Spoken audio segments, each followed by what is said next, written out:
دوستان گرامی، علاقمندان زبانهای خارجی، همگی شما رو به این کانال خوش آمدید، خیر مقدم میگوییم و از شما خواهش میکنیم به کانال ما، اگر کانال ما برای شما پسند آمده باشد، ابونه شوید و میتوانید موادهای دیگر را به مثل ترجمه و یا عباره‌ها یا زانو مثل‌ها از زبان‌های که در اینجا نوشته شدن از صفحه فیسبوکی ما که دنیای زبان‌ها نام دارد میتونید دسترس نمایید و میتونید از اینستاگرام ما که دنیای زبان‌ها نام دارد از اونجا دسترس نمایید و حتما چخیلی میگوین ابونه شدن را فراموش نکنید، پادپисаться کنید و در این کانال و در اون صفحه ها تصمیم گرفتیم از این زبان ها برای شما ذره هم باشد پیشکش نماییم.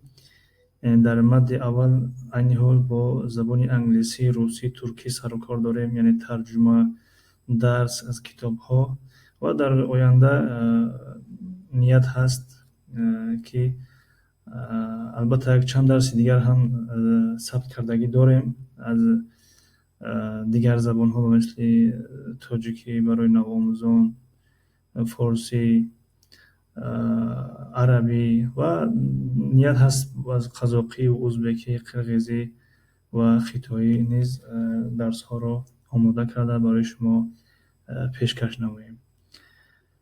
بنابراین چخیل در بالا گفتیم ابونه شوید تا از درس های ما بهره‌مند شوید و در این درس برای شما از کتاب نیو گرامر تایم موضوع demonstrative pronouns یعنی جانشین های اشارتی را گفته میگذاریم. در اینجا جانشین های اشارتی 4 تا هستند، یعنی در زبان انگلیسی، در بعضی زبان ها کم و زیاد هستند به مثل زبان عربی و در درس امروزه جانشین های اشارتی شماره تنهایشان رو میگیریم. شماره تنها. خب به این رسم یک نگاه کنیم. اگر زوی میگوید now کورکی this is a watch یعنی این ساعت است، همین خیل نه. در جواب کورکی میگوید بله ها همین خیل. رسم دیوم that is a clock یعنی وای ساعت است، یعنی ساعت دیواری.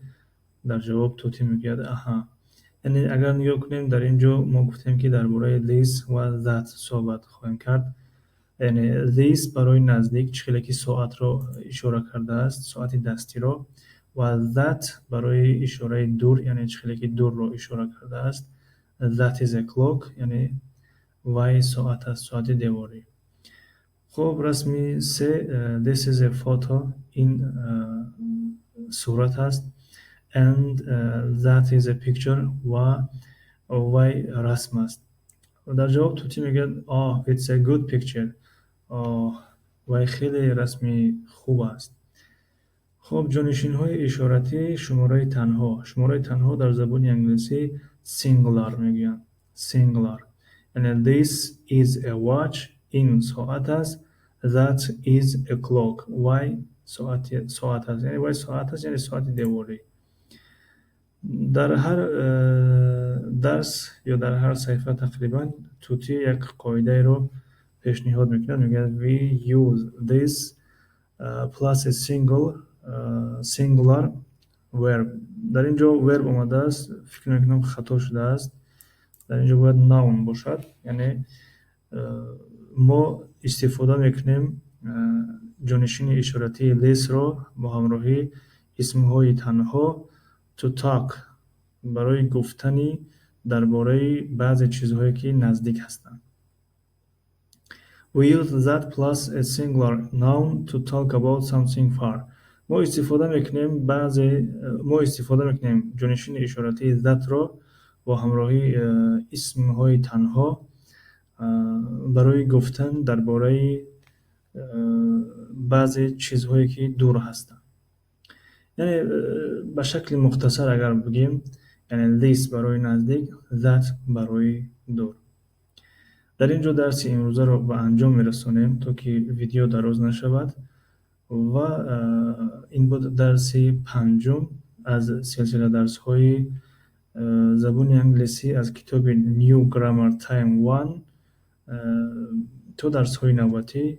خدا حافظ.